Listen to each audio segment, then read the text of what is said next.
I paid for my sister's wedding, then she uninvited me. My parents scoffed. It's family only. My sister snapped. Know your place. I said nothing.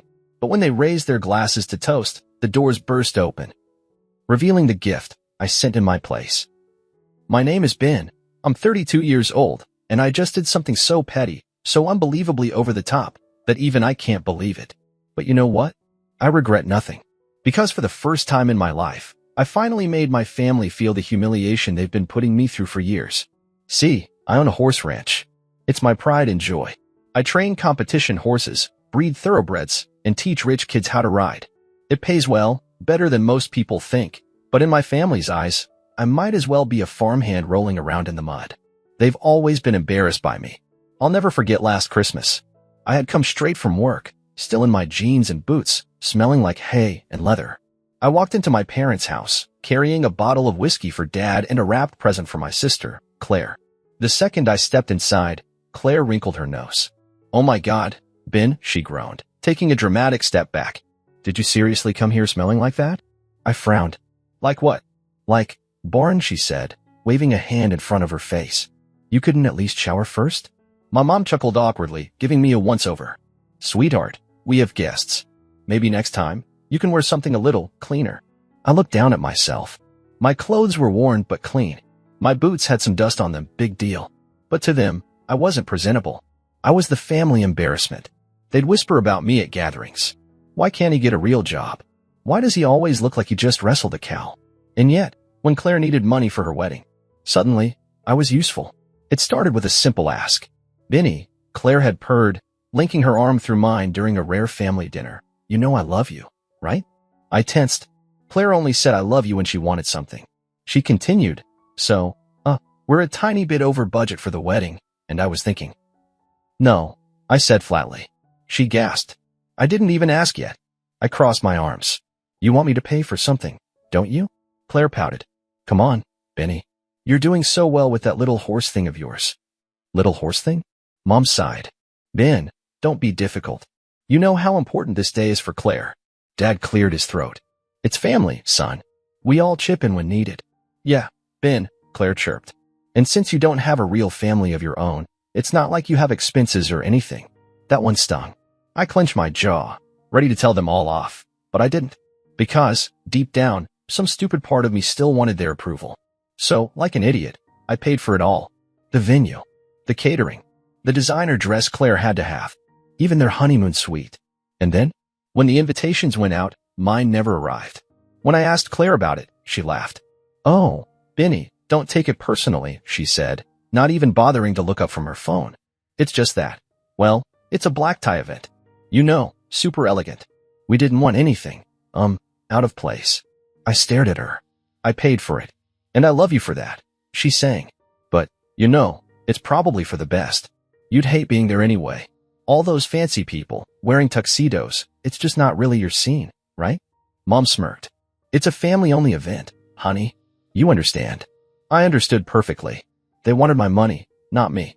So I let them have their perfect wedding. I didn't argue. I didn't fight. I just sent them a little gift. And right as they raised their glasses to toast the happy couple, a loud honk echoed through the venue. Then, someone gasped, "What's that smell?"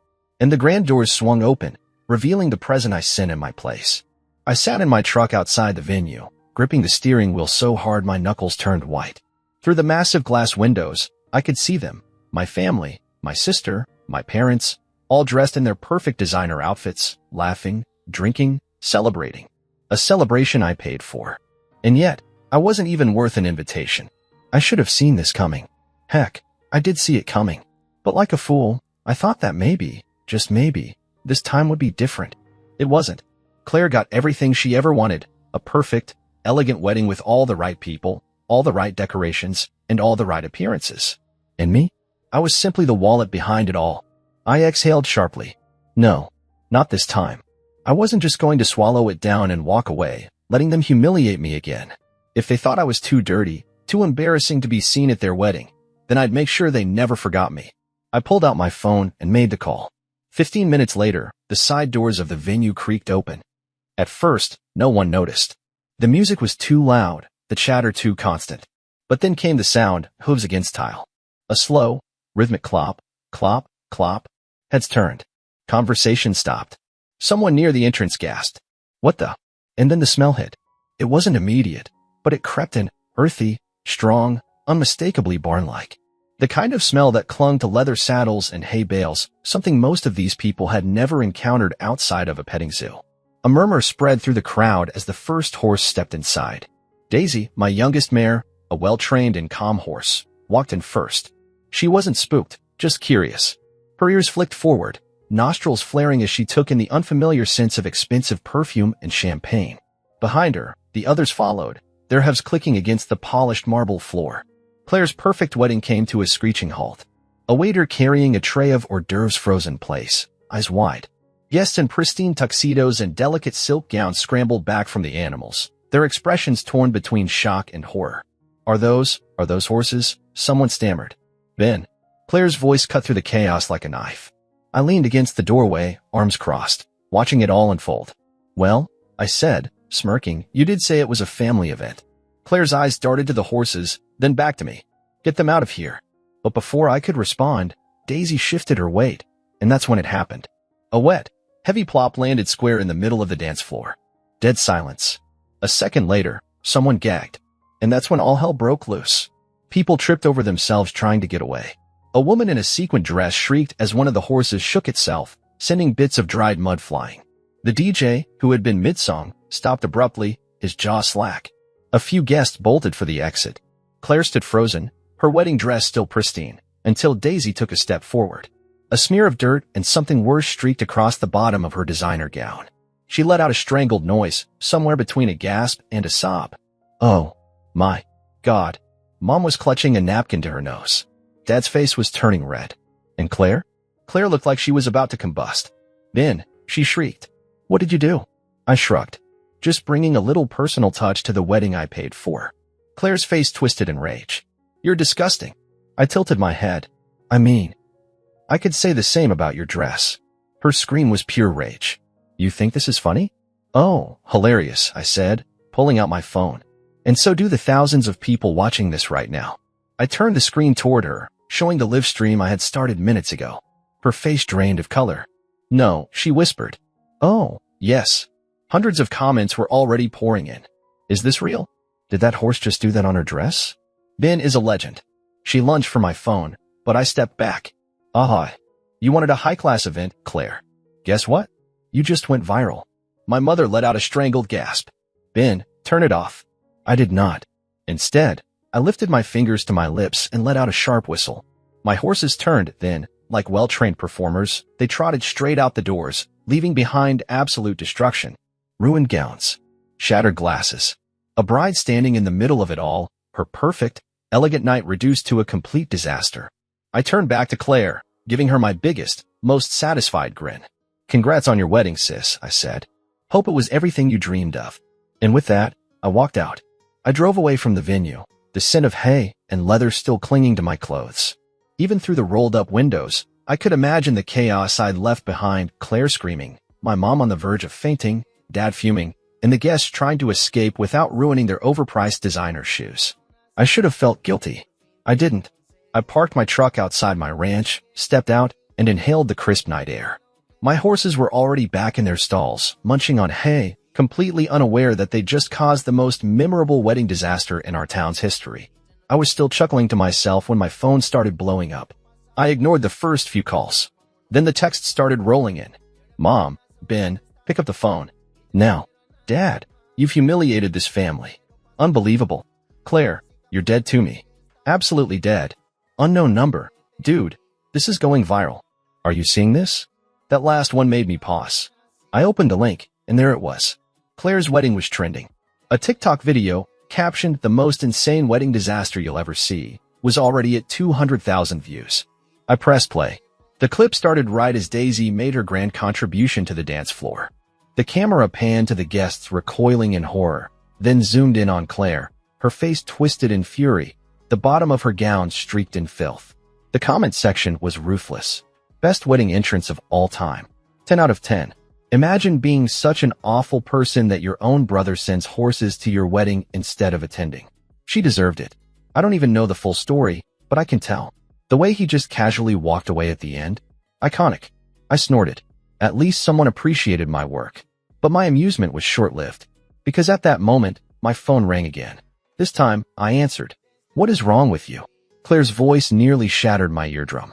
Nice wedding, I said, smirking. Very elegant. You ruined everything, she shrieked. Do you have any idea what you just did? People were filming, Ben. Filming. Oh, I know, I said. You're famous now. I could hear her breath hitch. You humiliated me in front of everyone. My guests, my in-laws, Dan's family. They think I'm a joke now. I scoffed. Claire, let's be real. They probably thought that long before today. A beat of silence. Then she let out a sound that was somewhere between a growl and a sob. Mom and Dad are furious. They want you to apologize. They want you to fix this. I laughed. Fix what? The fact that I wasn't good enough to be invited, but more than good enough to pay for everything? Yeah, I think we're past the point of fixing things, Claire. You are so selfish, she spat. You think this is about the money? It's about family. But you wouldn't understand, because you don't care about anyone but yourself. That made me pause. I gripped the phone tighter. You really want to talk about selfishness, Claire? Because last time I checked, I was the one who handed over thousands of dollars for your dream wedding. I was the one who got used. You don't get to pull the family card now, not after treating me like dirt. You're unbelievable, she hissed. And you're entitled, I shot back. You and Mom and Dad, all of you. You think I owe you something just because we share DNA? Newsflash, Claire, family doesn't mean treating someone like garbage and expecting them to take it with a smile. Silence. For the first time ever, Claire didn't have a comeback. But then, a new voice entered the call. Dan, Claire's new husband. Ben, he said, voice low. I don't know what's going on between you and your family, but you need to understand something. That stunt you pulled? It didn't just embarrass Claire. It embarrassed me. It embarrassed my family. Oh no, I said, completely deadpan. Not your family. He exhaled sharply, clearly trying to keep his temper. This isn't funny. My parents are furious. They think Claire and her family are completely unstable now. My mother, she's already saying that maybe this marriage was a mistake. I raised an eyebrow. Well, that's awkward. Ben, Dan said, his voice tight. If you have any decency left, you'll make this right. I leaned back against my truck. And what exactly do you think making it right looks like? An apology, he said. A public apology. Claire's image is destroyed right now. Sponsors for her blog are already pulling out. This is serious. I actually laughed. You think I'm going to apologize? I asked. After the way she treated me? After the way all of them treated me? Dan's voice turned cold. You'll regret this, Ben. I smirked. I already regret paying for that wedding, but the horse stunt? That was worth every penny. And then I hung up. For the next 2 days, my phone was a war zone. My parents tried calling nonstop. I ignored them. Claire sent me walls of texts, alternating between furious and pathetic. I can't believe you did this to me. You ruined my reputation, Ben. Mom and Dad are devastated. Fix this. Fine. You win. I hope you're happy being alone. That last one almost got to me. Almost. But then, on the 3rd day, I got a text from an unexpected number. Dan, we need to talk. I think I made a mistake. I stared at it for a long moment. Then, grinning, I texted back. Mio? Trouble in paradise already? Dan wanted to talk. That was interesting. For a guy who had just married Claire, he sure sounded like someone having second thoughts. I sat on my porch, coffee in one hand, phone in the other, staring at his message. Part of me wanted to ignore it, to let him stew in whatever mess he'd married into. But another part of me, I was curious. So I texted back. Me. Didn't take long for you to regret it. Huh? Dan, just meet me, Ben. That's how. 2 hours later, I found myself sitting across from Dan at a small diner on the outskirts of town. He looked exhausted. Dark circles under his eyes, jaw clenched, fingers tapping against the table like he was trying to hold something in. I sipped my coffee. So, what's on your mind, brother-in-law? Dan exhaled sharply. This isn't funny, Ben. I raised an eyebrow. Oh, I think it is. He rubbed his temples. Look, I don't like you. You don't like me. That's fine. But I need to know why you did it. I set my coffee down. You mean, why I sent a few perfectly well-behaved horses to a wedding I paid for, when I wasn't even invited? Dan's eye twitched. You humiliated Claire. I tilted my head. And she didn't humiliate me? You do realize she and my parents deliberately cut me out, right? After I handed over thousands for that wedding? And then she laughed in my face about it. He didn't say anything. So I leaned forward. Tell me something, Dan. When Claire told you about what happened, did she ever mention the part where I was the one who paid for everything? Silence. I smirked. Didn't think so. Dan let out a slow breath. Look, I get that Claire can be difficult. I barked a laugh. Oh, you think? But you've put us in an impossible situation, he continued, ignoring me. My mother is furious. My father thinks I married into a family of lunatics. Claire has been crying nonstop for days. And now, her sponsorship deals? Gone. Brands don't want to work with her because of the way she was portrayed in those videos. I shrugged. Not my problem. Dan's fingers tightened around his coffee cup. Ben, I need you to fix this. I stared at him for a long moment, then slowly leaned back. Let me get this straight. You married Claire. The woman who treated me like dirt, cut me out of my own family, and used me like an open wallet. And now you, a guy I barely know, are sitting here, telling me to fix her mess? Dan clenched his jaw. Yes. I laughed. That's adorable. His face darkened. You don't understand. If this doesn't get fixed, my marriage might not survive. I took a slow sip of my coffee, savoring the moment. Then, I set the cup down and looked him dead in the eye. Sounds like a you problem, buddy. Dan cursed under his breath. Ben, please. I shook my head, still smirking. Nah, I think I'm gonna sit back and watch this whole thing crash and burn. I stood up, threw a few bills on the table, and gave him a pat on the shoulder as I walked past. Good luck with Claire, I said. You're gonna need it. And then I left. For the next week, things got worse, for them, at least. Claire's social media meltdown didn't help her case. She tried to play the victim, posting long rants about how she'd been betrayed by her own family. But the internet didn't buy it. The top comment on her post? Girl, you used your own brother for money and then uninvited him? You got exactly what you deserved. Her brand deals? Gone. Her influencer status? Tanking.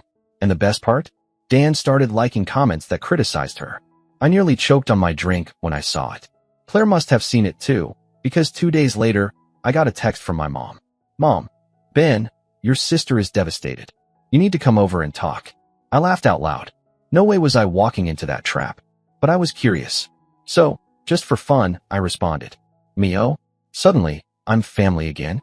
Mom, stop being childish. We need to resolve this. Yeah, that wasn't happening. But then, I got another text. From Dan. Dan, Ben. I moved out. I blinked at my screen. Oh, this just got interesting. Dan moved out. I stared at his text for a long time, my mind flipping through every possible reason. Did Claire finally push him over the edge?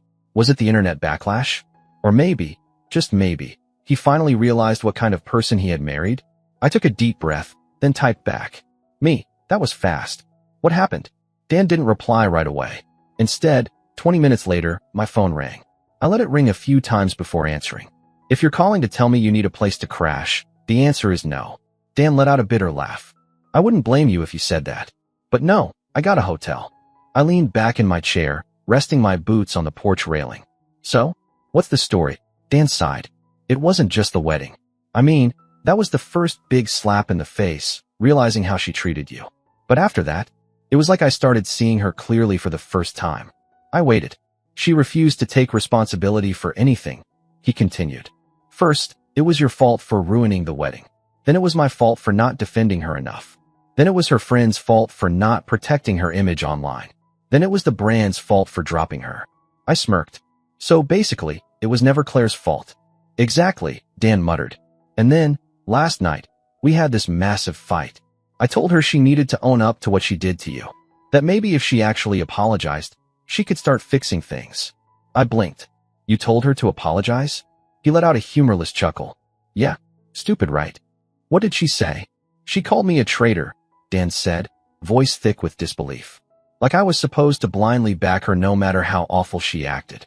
I snorted. Welcome to the family, man. Well, not anymore, he said. Because when I told her I was done, you know what she said? I raised an eyebrow. Hit me. She said, and I quote, you'll regret this. I'm the best thing that's ever happened to you. I nearly choked on my coffee. She actually said that? Oh yeah. Dan sighed. That was the moment I knew. I packed a bag and walked out. There was a pause. Then I said, Dan, I gotta ask. Why are you telling me all this? Dan exhaled slowly. Because I owe you an apology, Ben. That made me sit up a little. I treated you like the bad guy, he admitted. I bought into all the stuff Claire and your parents said about you. That you were bitter, selfish, just trying to ruin things out of spite. But after seeing how she treated me the second I stopped worshiping the ground she walked on, I heard him shake his head. She's toxic, man. Your whole family is. I let his words settle between us. Then I said, yeah, I know. 3 days later, Claire called me. I let it go to voicemail. Then my mom texted. Mom, Benjamin, answer your sister. She's heartbroken. I stared at the message for a long time. Then, finally, I replied. Me. She made her bed. Let her lie in it. I didn't hear from them after that. No more texts. No more calls.